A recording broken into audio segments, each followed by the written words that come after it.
Hey guys, welcome back. Another edition of the Detour. We've got a lot to unpack. We're going to recap, obviously, all of stage 5. There's been some hits and misses on and off the road.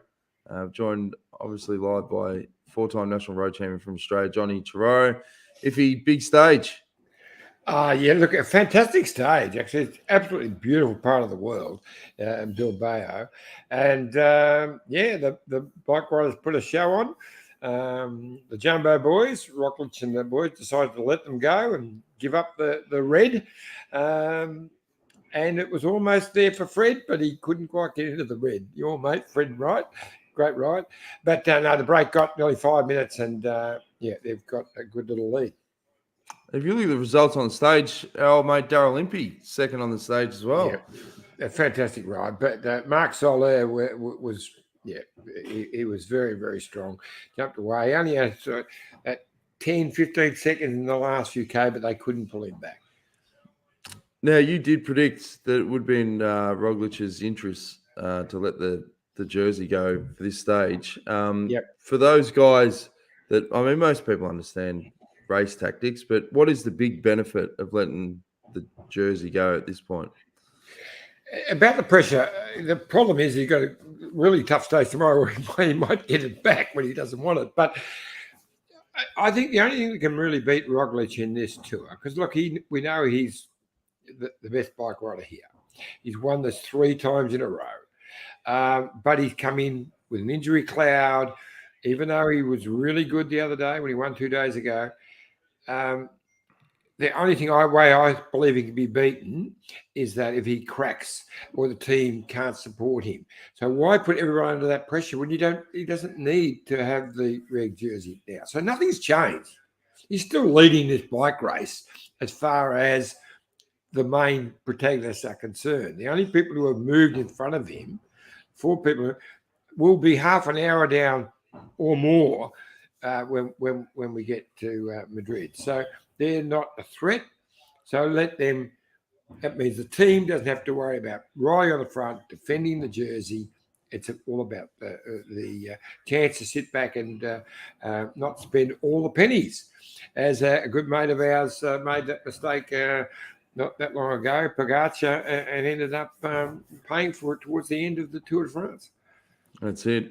Well, we've got a stack of interviews, so let's chug through them. You caught up with a heap of riders before the start. Here's the first part of those batch of interviews. Got a shirt back, mate. I like it. Yeah, we're back. Hawaii is back. Now, we spoke to you after the finish yesterday. You look very knackered. How'd you sleep? I slept like a baby, mate. I had almost 9 hours. It was a tough day. I definitely feel it this morning, and today's probably going to be even harder, mate.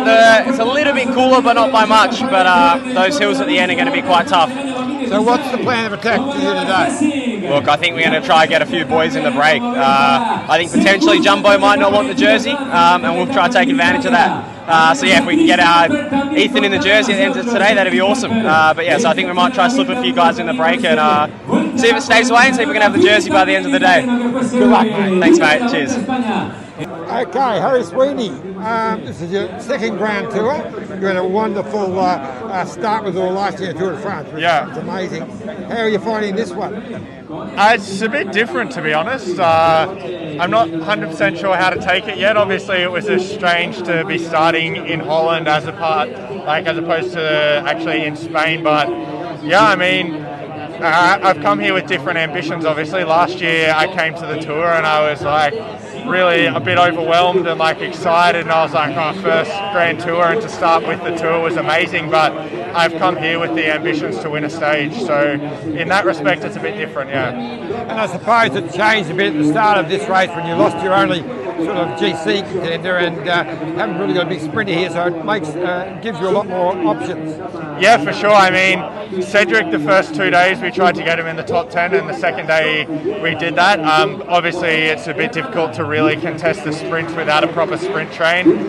But yeah, without a GC ride here, the really hard days we won't have anyone up there, but the in-between mountain days, I hope that I can go for a result myself. I mean, last week in Tour de Lane I was second on the Queen stage, so I'm hoping I can do the same here if I get a win.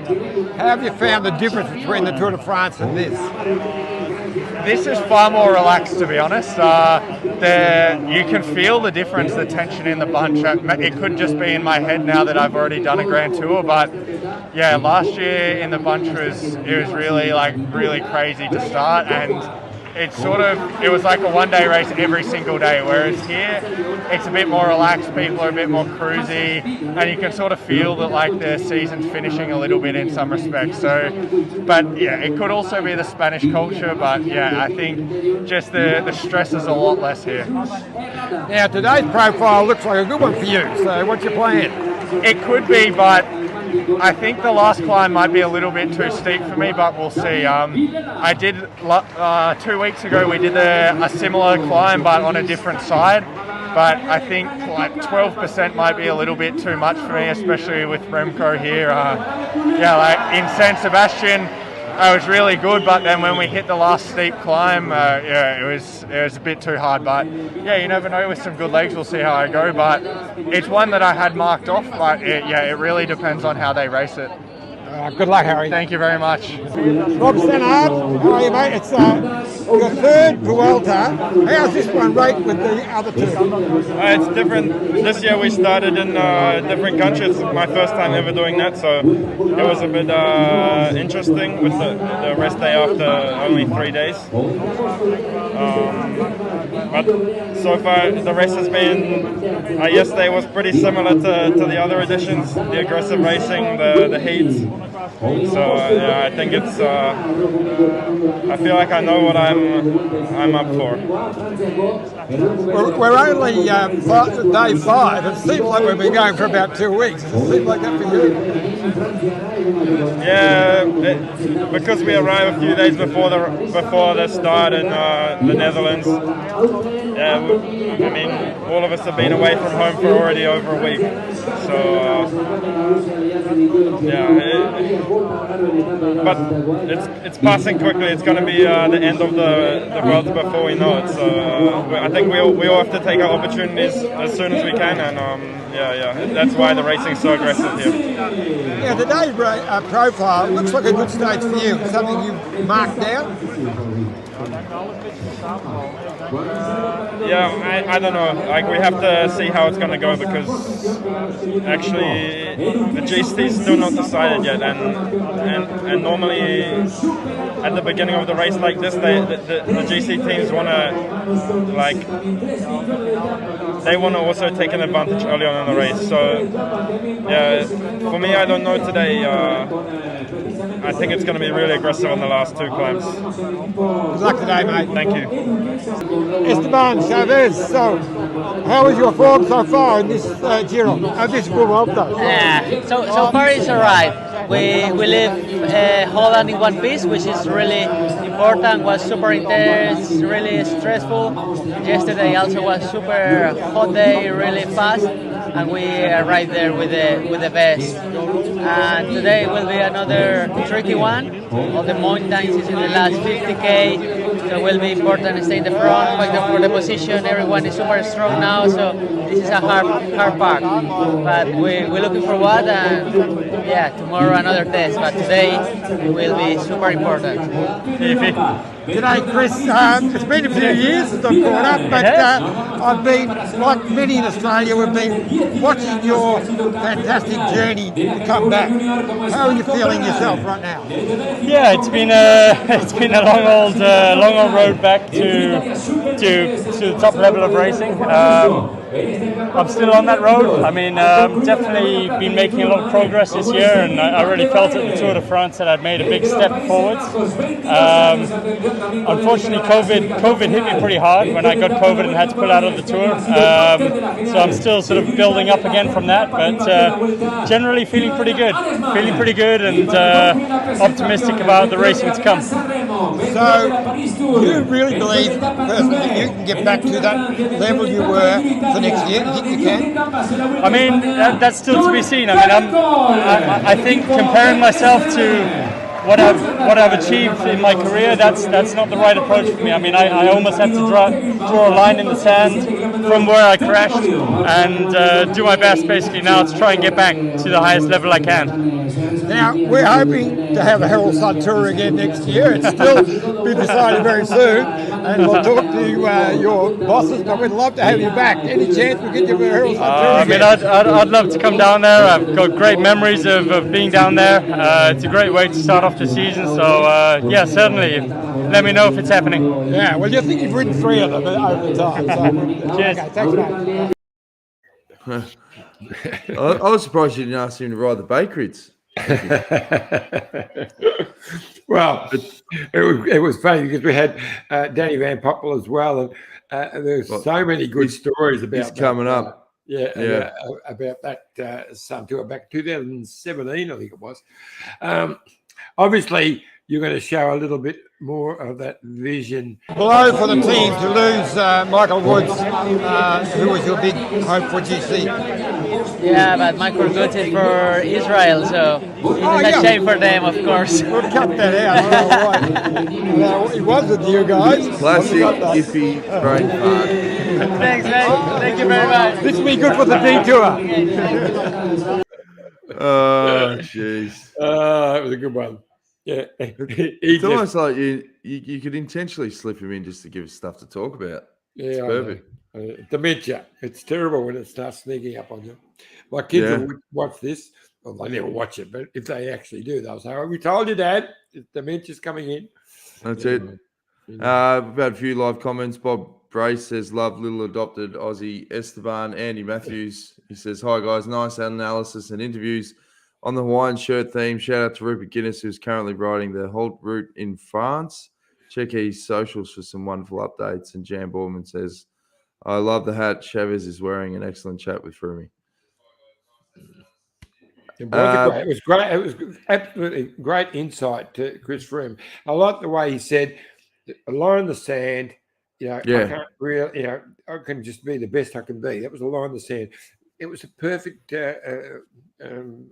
analogy, I thought.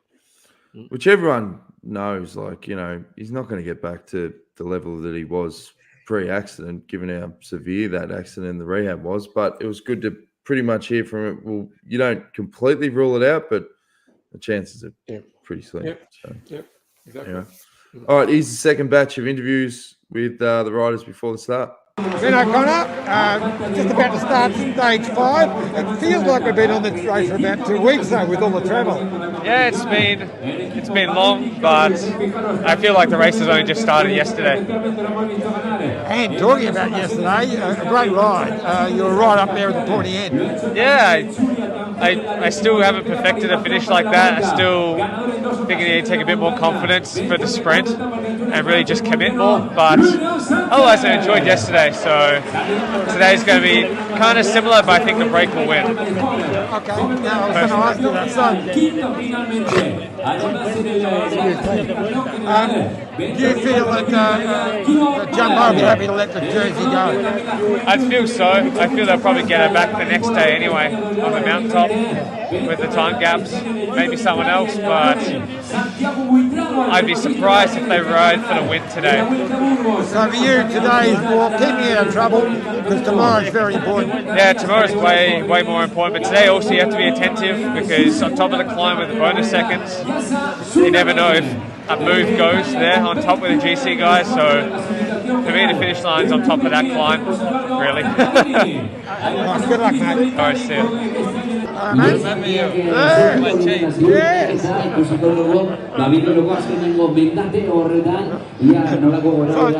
Danny Van Poppel, how has the Vuelta been for you so far?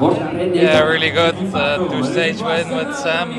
Good lead out in Holland. So it's a dream start for me.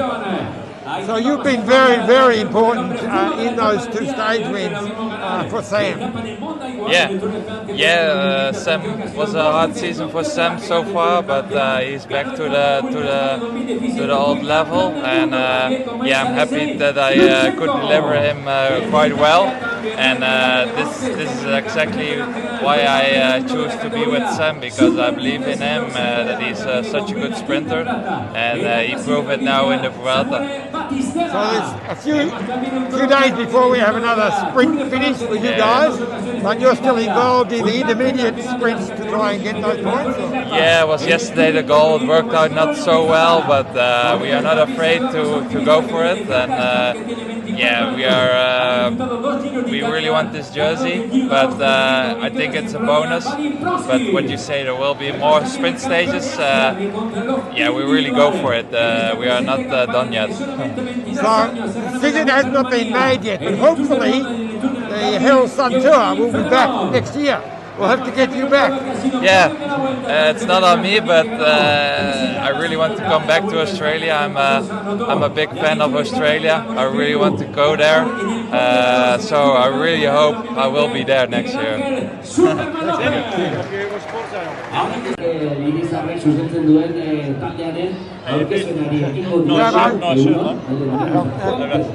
my inner Rupert Guinness. Yeah, I get it. I like it. So, Luke Durbridge, we're only starting stage 5. It seems like we've been going for 2 weeks with all the travel. How's it feel for you? Yeah, no, it's the same actually. It's been quite a long time. We got in early Monday to check out some TTT stuff, and then we're already over a week in now. We've only done 5 days, so it's good. It was good to do a first stage in Spain yesterday. It was a bloody fast stage, quite solid.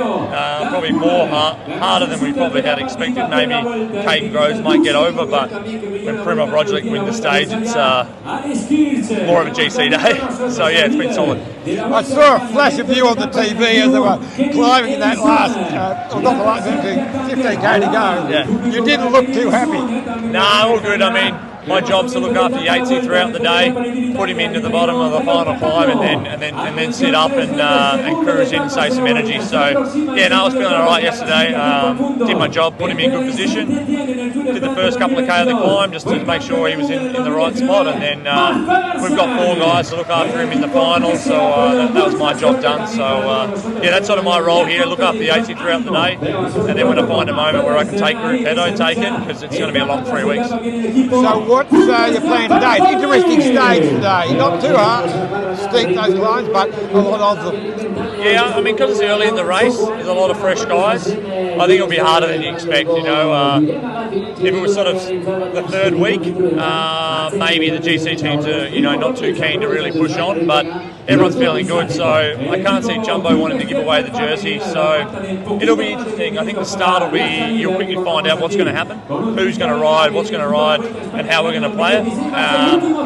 Personally, I think it's too hard for like a Caden Groves or a sprint, but we've done this circuit in the past. It's been sort of like a 40 to 50 man sprint, so it could be that too. So anyway, I mean, Yates is feeling good. We have some good options, so I guess you'll just see at kilometre 0 what's going to happen. So yeah. Good luck tonight. Thank you very much. Cheers.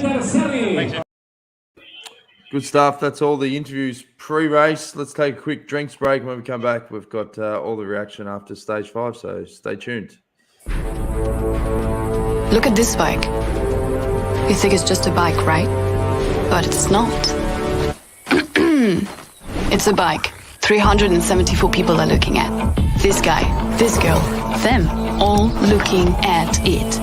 People from here, there, and wherever this is. People that are looking for a bike. Or just a piece of it. Amateurs, semi-amateurs, and pro-amateurs. This guy wants this bike, but with this crank and these bars. This could be the perfect match. But not this one. This girl has a bike to sell, and thousands of people might purchase it. Eyes on Bikes help grow small businesses. His, hers, yours, and the latest data and insights help those businesses keep moving. We are the world's #1 bike marketplace, with over 500,000 products and 900 brands, where buyers and sellers are brought together in a place where a bike is never just a bike. Bike Exchange, where the world buys, sells, learns, and rides. Thanks again to our great mates at Bike Exchange. I'll let you do the spill today, Iffy. I usually take the reins. Well, exactly right, mate. I mean, here I am sitting in Bilbao in Spain. If I wanted a bike or any bit for a bike, I'd just jump on the bikeexchange.com.au and up they would pop in the area right near me. And it's the way to operate in this current world. Now, talking about this area, your old mate Donnie Allen. Fond memories. Well done. You grabbed that phone up. Yeah. That's you know me. I know world cycling. Champion Basso. Yes. Yeah, Donnie. That is a fantastic photo of Donnie Allen, the first Australian to win a stage in a Grand Tour. So, a sensational effort, which doesn't get enough recognition, actually. So he rode 2 Tours de France and became one of the great 6-day riders. He and Danny Clark were the Australian team that everyone followed right through those 70s and into the 80s. And I think he won, a dozen 6-day races. So, a superstar.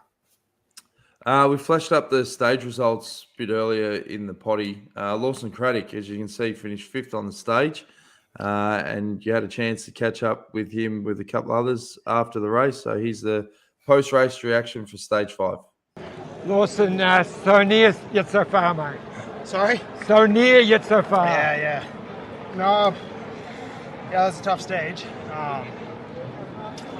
Oh man, big fight for the breakaway. The plan wasn't necessarily to be in it, but we just wanted to control the bigger moves. And when that Shark move went, I found myself in it, and then it's definitely a tough day, and that circuit tended, I don't know, maybe suits me a little bit, but in the end, maybe I didn't race too smart. Wanted to try to get ahead of the Sharn guys in the breakaway on the first time up the climb, and then maybe spent a little bit too much energy doing that. And you smashed him up the climb the lap before. Yeah, for sure. No, I want to try to get ahead and then get a head start for the second time, but maybe I should have in the end just kind of backed myself to be all in for that final ascent of the climb on the last lap, and then in the end, played my cards, didn't quite work out. I mean, big thanks to the team just for the opportunity to be there, and then hopefully recover as much as possible. And you made a big move about just 2K to go, where you actually tried to close it. Yeah. I mean, there was I think Mollberger and Masnada slipped off the front, and I found myself in a position to try and jump across, and I thought I made the right move, and we were so close to Soler at that time, but we're so close to the finish too that no one really wants to commit it. It's always tough, it's just, in the end you're racing for second in a situation like that, and you either commit and go full gas too early, and then you're going to lose, or you don't chase them down, catch them, and you're going to lose anyway. So it's a tough situation like that.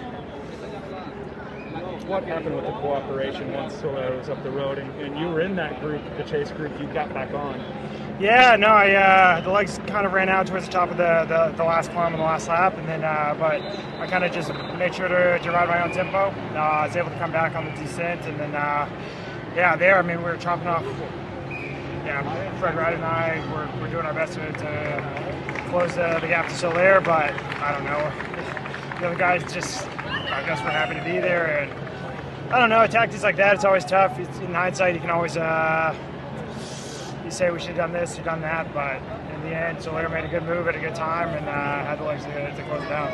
What about being up the road solo there for a bit and the bass bands and enjoying that on the climb, because that looked cool?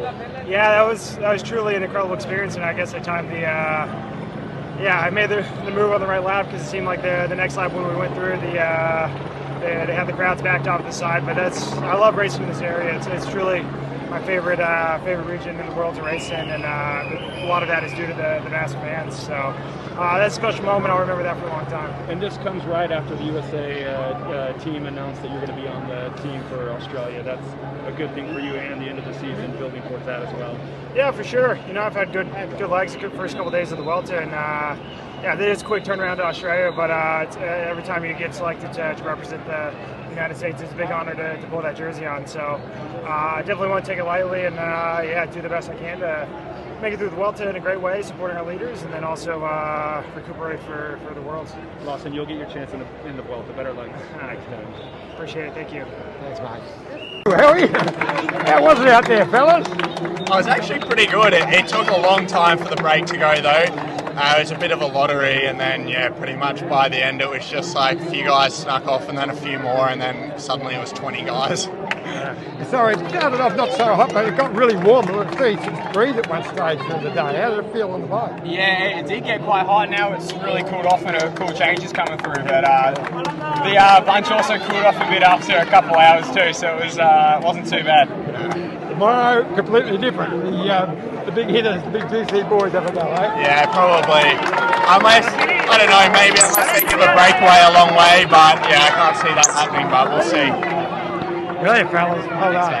Might have a crack.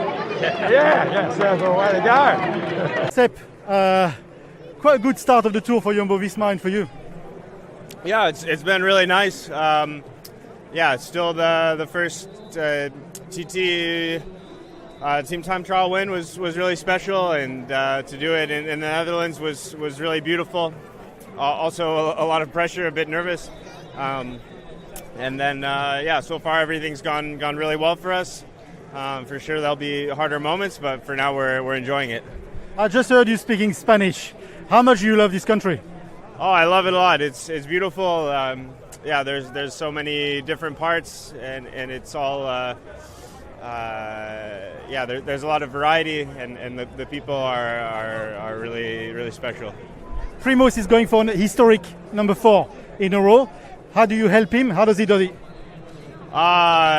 It's I think it's a race that we both like, and it's nice to be able to help him when I can. But it's also the race that I can always get the best out of myself as well. So it's always a motivating race. And last question, Tour de France starts here in Bilbao in about a year's time. I know you're not thinking about it, but how beautiful would it be?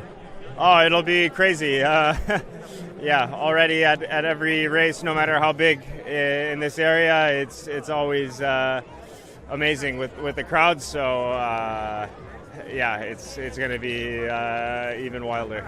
Thanks, mate. Yep, thank you.